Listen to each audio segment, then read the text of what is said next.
Hello दोस्तों, नमस्कार। मैं आप लोग को एक देवी गीत सुनाना चाहती हूँ। अगर पसंद आए ज़्यादा से शेयर कीजिएगा, मेरे चैनल को सब्सक्राइब कर लीजिएगा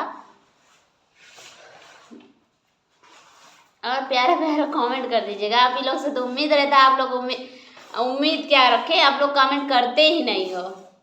इतना भी खराब गीत नहीं गाती हूँ कि आप लोग कमेंट नहीं कर सकते। प्लीज़ दोस्तों कमेंट जरूर कीजिएगा।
धन्यवाद दोस्तों।